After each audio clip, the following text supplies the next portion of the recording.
네, 오늘은 창세기 42장 8절부터 38절까지 말씀을 보도록 하겠습니다. 창세기 42장 8절부터 38절까지 말씀입니다. 제가 현대인의 성경으로 읽도록 하겠습니다. 요셉은 자기 형들을 알아보았으나 그들은 요셉을 알아보지 못하였다. 요셉은 오래전에 그들에 대하여 꾼 꿈을 생각하며 이렇게 말하였다. 너희는 간첩이구나. 너희는 우리나라의 취약지역이 어디인지 알아보려고 온 자들이 틀림없다. 아닙니다. 우리는 곡식을 사려고 왔을 뿐입니다. 우리는 다 한 형제로서 간첩이 아니라 모두 건실한 사람들입니다. 아니다. 너희는 우리나라의 취약지역을 탐색하러 왔어. 우리는 모두 12형제로서 가나안 땅에 사는 한 사람의 아들들입니다. 막내 아들은 지금 아버지와 함께 있고 하나는 없어졌습니다. 내가 이미 말한 대로 너희는 간첩이다. 너희는 간첩이 아니라는 것을 증명해야 한다. 내가 바로의 이름으로 맹세하지만 너희 막내 동생을 여기로 데려오지 않으면 너희가 절대로 이곳을 떠나지 못할 것이다. 너희 중 하나가 가서 그를 데려오너라. 너희 말이 입증될 때까지 나머지는 감옥에 가둬두겠다. 내가 목숨을 걸고 맹세하지만 너희가 만일 그를 데려오지 않으면 너희는 분명히 간첩이다. 그러고서 요셉은 그들을 3일 동안 가둬두었습니다. 그들이 갇힌 지 3일 만에 요셉이 그들에게 말하였다. 나는 하나님을 두려워하는 사람이다. 내가 시키는 대로 하면 너희 목숨만은 살려주겠다. 만일 너희가 건실한 사람들이라면 너희 형제 중 한 사람만 감옥에 갇혀 있고 나머지는 곡식을 가지고 가서 굶주리고 있는 너희 가족들에게 갖다 주고 너희 막내 동생을 나에게 데려오너라. 그러면 너희가 한 말이 입증되어 너희가 죽지 않을 것이다. 그래서 그들은 그렇게 하기로 합의하고 서로 이렇게 말하였다. 우리가 동생에게 한 일을로 지금 벌을 받고 있다. 그가 살려달라고 애걸할 때 우리가 그의 괴로움을 보고도 듣지 않았으니 우리가 이런 괴로움을 당하게 되었다. 그때 르우벤이 그들에게 대답하였다. 내가 그 아이를 해하지 말라고 하지 않았느냐? 그러나 너희가 내 말을 듣지 않았다. 그러므로 우리가 지금 그 대가를 치르고 있는 것이다. 요셉이 통역관을 통해 말했으므로 그들이 요셉이 자기들의 말을 알아듣는 줄을 몰랐다. 요셉은 잠시 그들을 떠났다가 울고서 다시 돌아와 그들과 말하는 중에 시므온을 끌어내어 그들 앞에 묶었다. 그리고 요셉은 명령을 내려 그들의 차루에 곡식을 채우게 하고 각 사람의 돈은 그 차루에 도로 넣게 하였으며 길을 가는 도중에 먹을 음식도 그들에게 주도록 하였다. 그들은 곡식을 나귀에 싣고 떠났는데 하룻밤 쉬어가려고 머문 곳에서 한 사람이 나귀에게 먹이를 주려고 자루를 풀어보니 자루 아구에 자기 돈이 들어있었다. 그가 형제들에게 내 돈을 도로 돌려주었다. 이것 봐, 내 자루 속에 돈이 있다 하자 그들은 두려워 떨며 서로 쳐다보고 어째서 하나님이 우리에게 이런 일을 하셨는가 하고 한탄하였다. 그들은 가나안 땅에 돌아와 자기들의 아버지 야곱에게 그동안에 있었던 모든 일을 보고하며 이렇게 말하였다. 그 나라를 다스리는 사람이 우리에게 엄하게 말하여 우리를 간첩으로 취급하였습니다. 그래서 우리는 간첩이 아니라 건실한 사람들이며 모두 12형제로서 한 아버지의 아들들인데 하나는 없어지고 막내는 아버지와 함께 가나안 땅에 있다고 말해주었습니다. 그랬더니 그 사람은 우리가 건실한 사람임을 입증하기 위해서라도 우리 가운데 한 사람이 그와 함께 그곳에 남아있고 나머지는 곡식을 가지고 와서 굶주리는 가족들에게 갖다 주고 막내 동생을 데려오라고 하였습니다. 그렇게만 하면 우리가 간첩이 아니라 건실한 사람이라는 것을 알고 우리 동생을 돌려보낸다고 했으며 또 우리는 그 땅에서 무역도 할 수 있다고 했습니다. 그러고서 그들이 각자 자루를 쏟아보니 그 자루 속에 자기들의 돈주머니가 들어있었다. 그들과 그들의 아버지는 그 돈주머니를 보고 두려워하지 않을 수 없었다. 이때 야곱이 그들에게 말하였다. 너희가 내 자식들을 잃게 하는구나. 요셉도 없어지고 시므온도 없어졌는데 너희가 이제 베냐민까지 빼앗아가려고 하니 모든 일이 다 나를 괴롭게만 하는구나. 그러자 르우벤이 아버지에게 내가 만일 베냐민을 아버지에게 데려오지 않으면 나의 두 아들을 죽여도 좋습니다. 그를 나에게 맡기십시오. 내가 책임지고 데리고 돌아오겠습니다 하였다. 그러나 야곱이 내 아들은 너희와 함께 내려가지 못한다. 그의 형은 죽었고 그만 남았는데 만일 너희가 그를 데리고 가는 도중에 그에게 무슨 일이라도 일어난다면 너희는 백발이 되는 나를 슬픔 가운데서 무덤으로 내려보내는 자들이 될 것이다 하였다. 아멘. 네, 오늘은 창세기 42장 8절부터 38절까지 말씀입니다. 야곱의 형제들이 가나안 땅에 큰 기근이 오자 이집트 땅에 곡식이 있다는 소식을 듣고 곡식을 구하러 이집트에 왔습니다.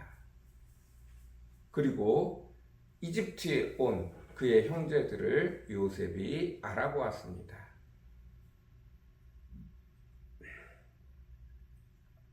그리고 요셉은 자기가 어렸을 때 꾼 꿈을 기억하게 됩니다. 그의 형제들이 이집트에 와서 아주 높은 장관 요셉을 보게 되어졌을 때 그들은 눈도 마주치지 못한 채 무릎 꿇고 앉아 머리를 땅에 대고 절을 하며 이집트 총리에게 우리가 곡식을 구하러 왔다고 말하고 있습니다. 곡식단들이 요셉을 둘러싸고 절하는 모습이 그때의 그 꿈과 지금 그의 형제들이 곡식을 구하기 위해 이집트로 와 요셉에게 절하고 있는 모습과 똑같은 것이었습니다. 지금까지 요셉은 형제들에 의해 팔리고 난 이후에 하루도 자기 삶에 자기의 계획을 가지고 살아간 적이 없습니다. 물론 총리가 되고 난 지금도 마찬가지입니다. 수없이 많은 사람들이 언제 요셉이 무너질지 요셉을 잘한다 칭찬하고 있지만 언제든지 요셉을 잡아먹을 생각을 하고 있기 때문에 요셉은 언제나 살얼음판을 걷는 기분으로 매일매일을 정신없이 살아갔습니다. 그러다가 기근이 들고 2년이 지난 지 3년이 지난 그때에 자기 형제들이 자기에게 와서 무릎 꿇고 절을 하고 눈도 마주치지 못하고 다 절하는 그 모습을 보고 이제서야 어렸을 적에 꾸었던 꿈을 다시 생각하게 되어졌습니다. 그리고 하나님이 왜 그렇게 하셨는지를 아직은 알지 못하고 그 형제들을 지금 고통스럽게 하고 있습니다.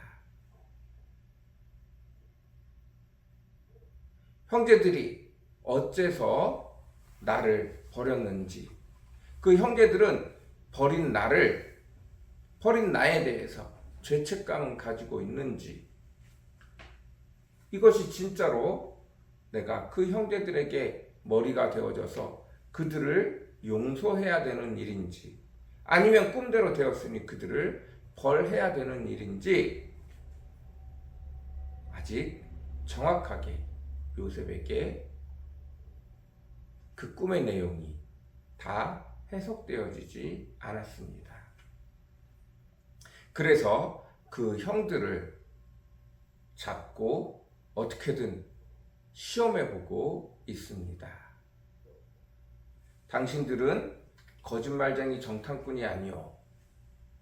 그러다가 아버지 이야기, 동생 이야기까지 다 나오게 됩니다. 그리고 그들을 겁을 주어 한 명만 가서 동생을 데리고 오라고 합니다.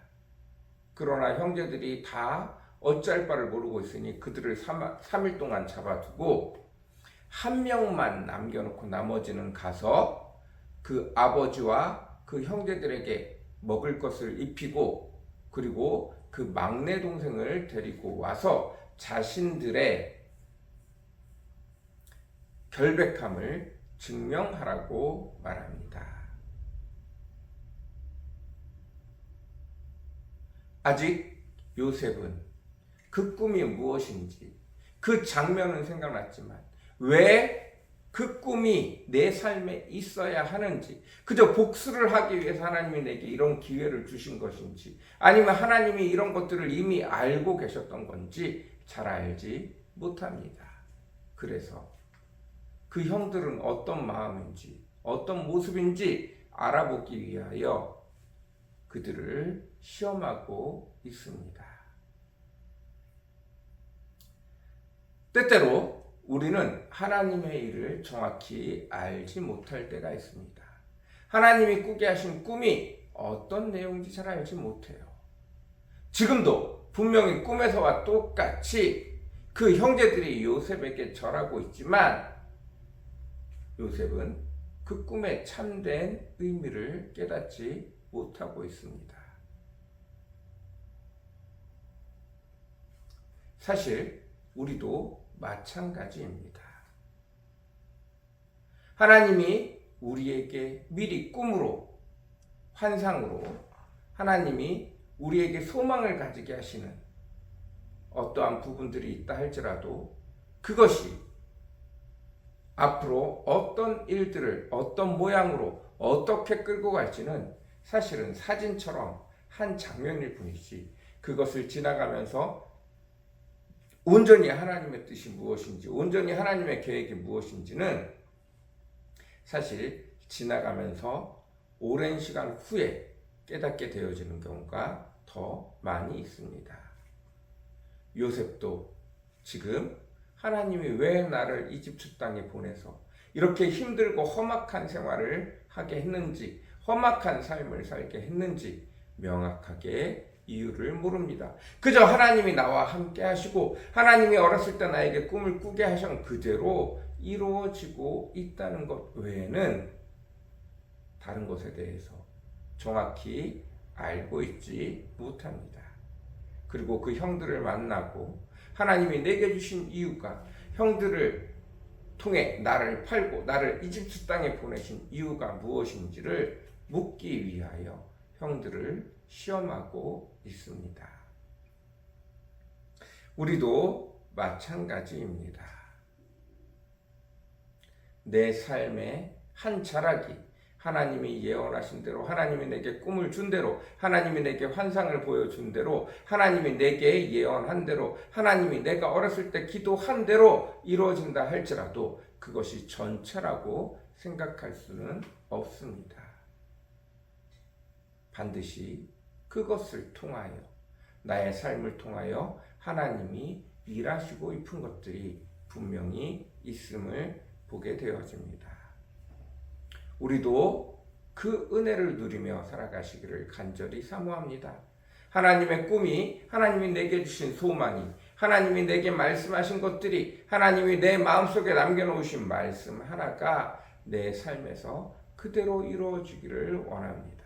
그리고 그것이 어떤 의미인지, 그것이 어떤 모습인지, 그것이 왜 필요했는지 더 깊이 알아가고 더 깊이 하나님을 찬양할 수 있는 저와 여러분이 되어주시기를 간절히 사모합니다. 같이 기도하겠습니다. 사랑과 은혜가 풍성하시고 거룩하신 아버지 하나님, 감사합니다. 우리는 때때로 사진과 같이 내 마음속에 하나님이 주신 은혜로 아버지 하나님, 어떤 사건들이, 어떤 일들이 내게 기록될 수 있습니다. 그러나 때가 되어짐에 그것이 그대로 일어나고 내가 꿈꿨던 것들이 그대로 일어난다 할지라도 그것이 단순히 내 생각이 아니라 하나님의 더 큰 계획이 있음을, 그리고 하나님의 큰 그림 중에 한 장면이었다는 것들을, 그리고 여전히 하나님이 나를 통하여 일하실 내용이 있다는 것들을 아버지, 우리는 늘 기억하게 허락하시고 하나님 앞에 물어보게 허락하시고 하나님의 큰 뜻 안에, 하나님의 큰 그림 안에 하나님과 동행하며 온전히 하나님의 신실하심을, 온전히 하나님의 크심을, 온전히 하나님의 미쁘심을, 선하심을 기억하고 감사하고 찬양할 줄 아는 저희들 되어지기를 원합니다. 때때로 아버지 주님 앞에 물어볼 줄 아는 저희들 우리 삶을 늘 성실하게 살아가며 하나님 이것이 무엇인지 깨닫게 해달라고 기도할 줄 아는 저희들 되어지게 도와주옵소서. 감사합니다. 예수님의 이름으로 간절히 기도드렸습니다. 아멘.